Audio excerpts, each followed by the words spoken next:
Hello dear student, third year statistics. पिछले video में हम बात कर रहे थे first paper testing of hypothesis के बारे में। हमने null hypothesis, alternative hypothesis, level of significance के बारे में बात की थी। आज हम बात करेंगे number 1, test of significance for a single mean, एक माध्य की सार्थकता परीक्षण। इसका मतलब ये है कि किसी भी कॉलेज का सपोज बीएससी फाइनल ईयर में एक पेपर का रिजल्ट कोई कहे कि एवरेज मार्क्स स्टूडेंट्स के 65% आए। अब हमें इसकी जांच करनी है कि 65% एवरेज मार्क्स उस कॉलेज में उस पर्टिकुलर सब्जेक्ट के है या नहीं। तो इसकी जांच के लिए हम क्या करेंगे, उन स्टूडेंट्स में से सैंपल लेंगे, उन सैंपल के बेसिस पे सैंपल मीन कैलकुलेट करेंगे और जेड टेस्ट यूज करेंगे लार्ज सैंपल के लिए, अगर सैंपल साइज 30 और मोर देन 30 है। तो देखिएगा, if x1, x2 and so on xn are the observations of size and drawn at random from a normal population with mean mu and variance sigma square, then the sample mean ये हमने second year में पढ़ा है।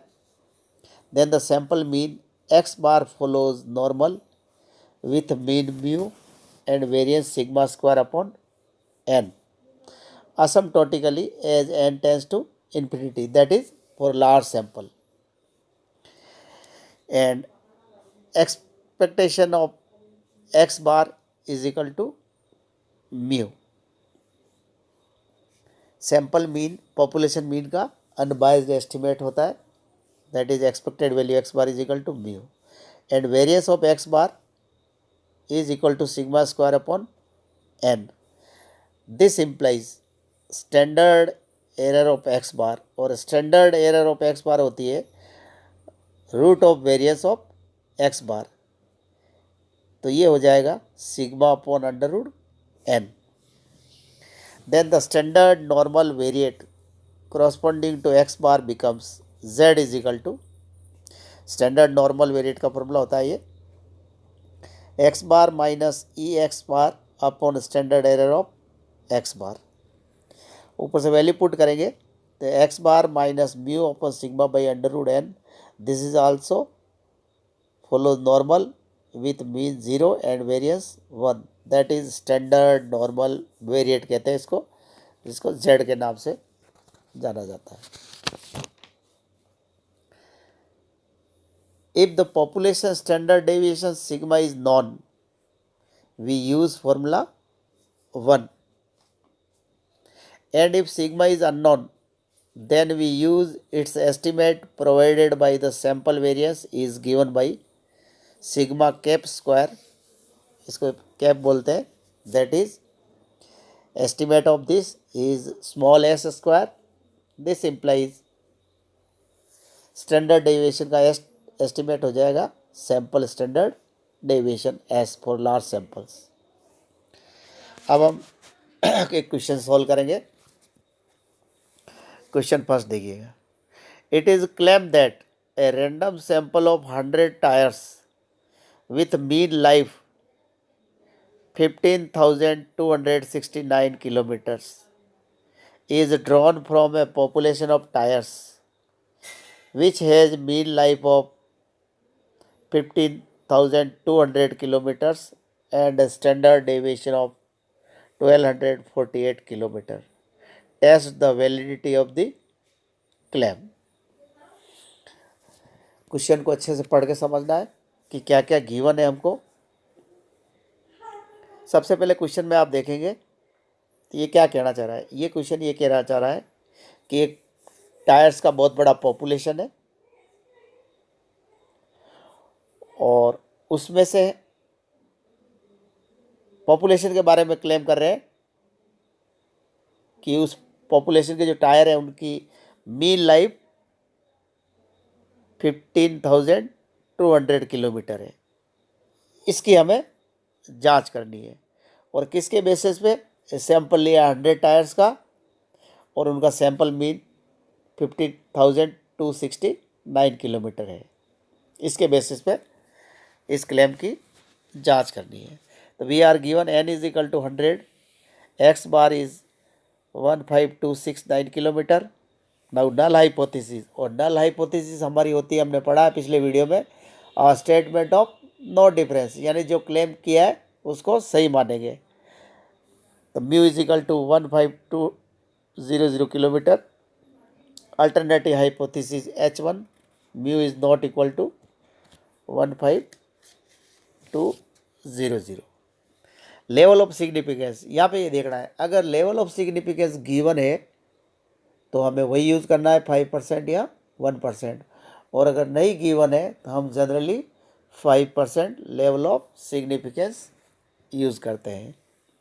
इसका मतलब ये है कि अगर क्लेम सही हुआ तो हम सामने वाले को 95% कॉन्फिडेंस देंगे कि क्लेम सही है।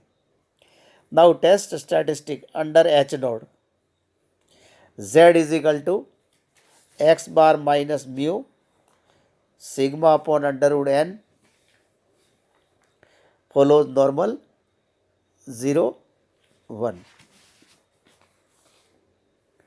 Z is equal to value रख देंगे, x बार जो भी गिवन था mu under H naught sigma upon under root n, simplify करेंगे इसको, ये आएगा 69/124.8। अब z की हम एब्सोल्यूट वैल्यू यूज़ करेंगे, z की एब्सोल्यूट वैल्यू, नेगेटिव साइन को इग्नोर करते हैं, यहाँ पे ऑलरेडी पॉजिटिव है।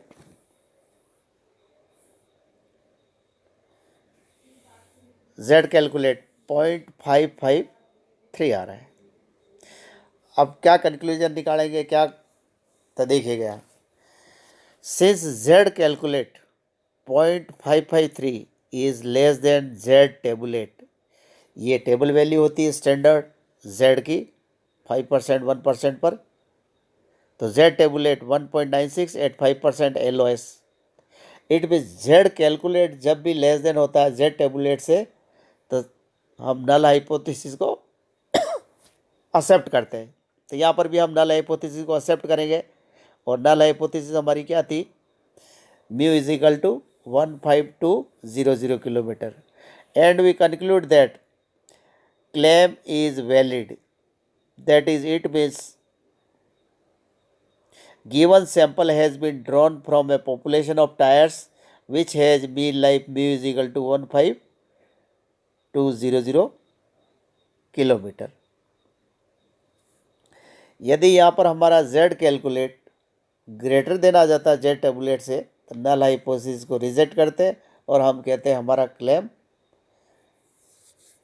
सही नहीं है।